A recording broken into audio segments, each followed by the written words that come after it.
नमस्कार। अभी हम पूर्णिया जिला के इटाहरी में मौजूद हैं और आपको बताना चाहेंगे कि मानवता को शर्मसार करने वाली एक इतनी जघन्य अपराध वाली घटना हमारे सामने आई है, जिसका वर्णन करते हुए हमारा जवान थरथरा रहा है। जब आप इस घटना को सुनिएगा तो आप विश्वास नहीं कर पाइएगा कि क्या सच में आज मानवता जिंदा है। जी हाँ, इस घटना को सुनने के बाद जो भी इसको सुनेगा, आप विश्वास मानिए उनकी आंखों से आंसू छलक आएगी। इतनी बेरहम ये घटना है। आपको बताना चाहेंगे कि एक पति ने सरेआम दिन दहाड़े अपनी पत्नी का सर और धड़ दोनों अलग कर दिया। जी हाँ, आप बिल्कुल सही समझ रहे हैं कि किसी गैर महिला के लिए अपनी पत्नी के सर को उनके धड़ से अलग कर देता है। और ये जो हम कह रहे हैं वो थोड़ा सा निशान नहीं बना है, पूरा सर और धड़ अलग है। अगर हम आपको वो तस्वीर दिखा पाएंगे तो हम जरूर दिखाएंगे, लेकिन आप विश्वास करिए कि अगर आप साक्षात उस तस्वीर को, उस सब को अपने आंखों से देखते, आप देख नहीं पाते, मन विचलित हो जाता। वैसी हालात थी उस महिला की।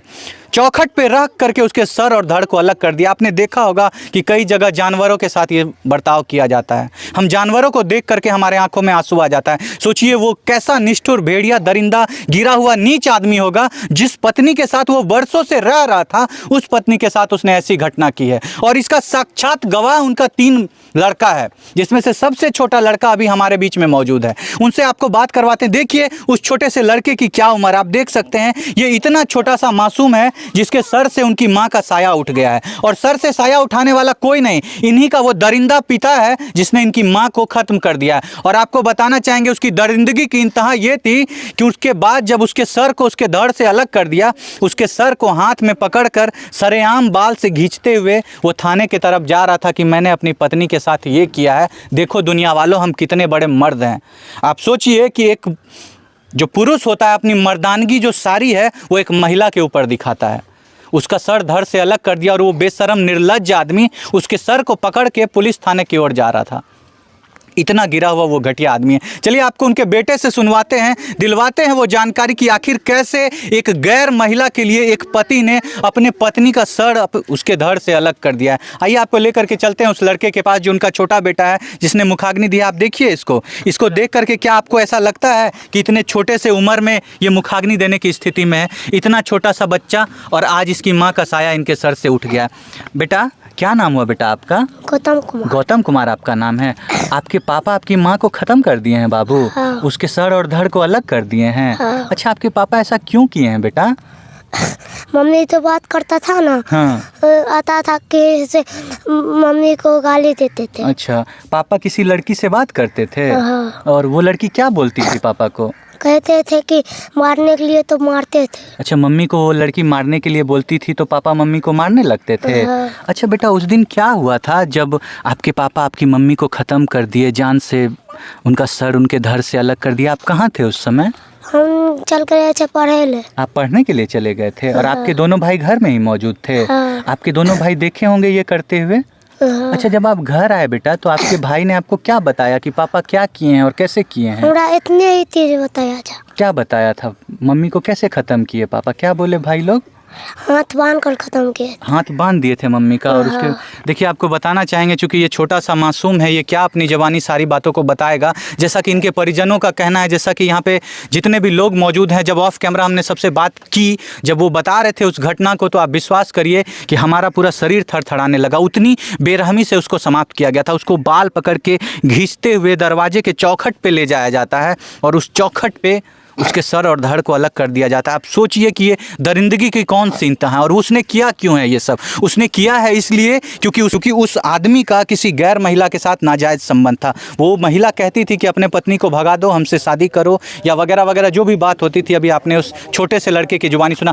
फिलहाल यहाँ पे उनके सारे परिवार वाले मौजूद हैं। अभी हम उन्हीं के घर में मौजूद हैं। उन सभी लोगों से बात करवाते हैं और सुनवाते हैं आपको इन सभी की जुबानी कि आखिर क्या हुई थी घटना। संक्षेप में हम आपको बताना चाहेंगे कि इस घटना से महज 20 दिन पहले जब उस लड़की का सर को पूरा फाड़ दिया गया था, वो लड़की भागते हुए अपने मायके आ जाती है। यहाँ आकर के अपने भाइयों से, अपने पिता से, अपने माता से ये निवेदन करती है कि मुझे मत जाने दो। अगर हम वहाँ गए तो मुझे ख़त्म कर दिया जाएगा। वो नीच दरिंदा यहाँ आता है, सबके पैर पकड़ता है। ये नहीं जानते थे कि उसके मन में ये षड्यंत्र चल रहा है कि यहाँ से लड़की को ले जाएंगे और फिर ले जा करके उसको समाप्त कर देंगे। वो आकर के यहाँ पे सबके पैर पकड़ता है और ये लोग सोचते हैं कि पति पत्नी की बात है, छोटा मोटा लड़ाई झगड़ा होते रहता है।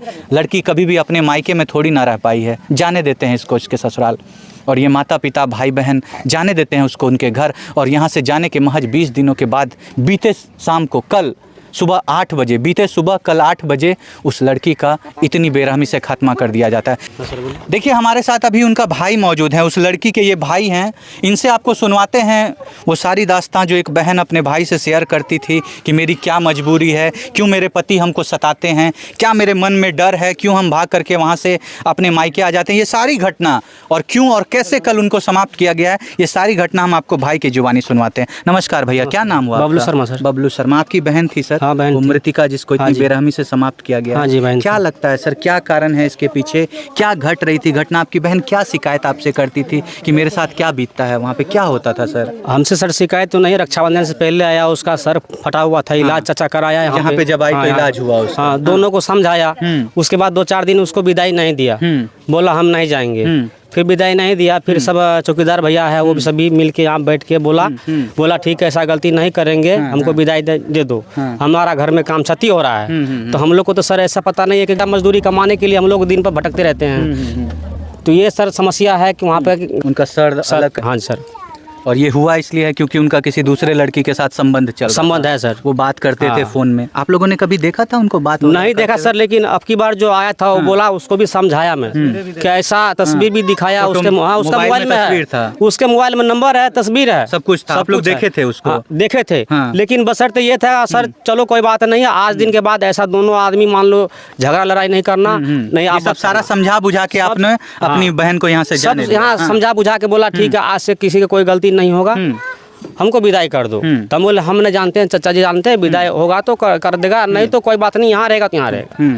तो हम लोग बोल रहे कि यहाँ पे मेरी बहन रहना चाहे तो रहे, हमको कोई दिक्कत नहीं। तो हम लोग सर 8 बजे हम लोग चले जाते हैं बनोनकी पूर्णिया काम करने के लिए सवेरे से, तो शाम ही को आते हैं। कल भी नहीं थे, कल भी हम पूर्णिया से आए हैं 8 बजे। अच्छा। तो हम लोग को जब चले गए पूर्णिया तब पता लगा, लेकिन सर ऐसा नहीं होना चाहिए। हमसे यही प्रशासन से निवेदन है कि इस पे कार्रवाई करना चाहिए, दोषी को कड़ी से कड़ी सजा मिलना चाहिए। हम आपसे पूछना चाहते हैं, अगर आप एक मानव हैं, एक इंसान हैं, आप खुद बताइए कि ऐसे व्यक्ति को, ऐसे राक्षस को कौन सी सजा देनी चाहिए? यहाँ गांव समाज वाले व्यक्तियों का कहना है कि उसको कोई सजा नहीं मिलनी चाहिए, हमारे हवाले कर लेनी चाहिए। क्योंकि ये कानून के खिलाफ है, इसलिए हम इस बात को समर्थन नहीं करते हैं। लेकिन आप बताइए कि अगर सच में कोई इतना बड़ा दरिंदा है जो अपनी पत्नी का सर उसके धड़ से अलग कर देता है, तो उसके लिए क्या सजा होनी चाहिए? आप लोग जरूर कमेंट में बताइएगा। हम छोड़ जाते हैं आपको इन्हीं सवालों के साथ। मिलेंगे आपसे अगली वीडियो में अगली घटना के साथ। तब तक के लिए आपसे अलविदा लेना चाहेंगे और कहना चाहेंगे कि अगर आपके आस पड़ोस में इस तरह की कोई घटना हो रही है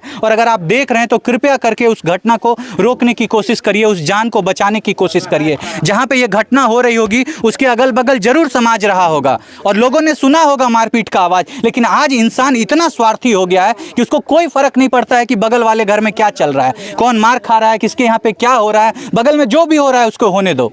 अगर आज आप इंसानियत दिखाते, उनके बगल वाले इंसानियत दिखाते, तो शायद इस छोटे से मासूम की माँ जो है वो अभी जिंदा होती। आप देखिए इस मासूम के चेहरे को देख करके किसका दिल नहीं तड़प जाएगा। हम छोड़ जाते हैं आपको इन्हीं सवालों के साथ। मिलेंगे आपसे अगली वीडियो में अगली घटना के साथ। तब तक के लिए आपसे अलविदा लेना चाहेंगे और कहना चाहेंगे कि आप जहां भी रहिए सावधान रहिए, सतर्क रहिए, सुरक्षित रहिए। मिलते हैं अगले वीडियो में। जय हिंद, जय भारत।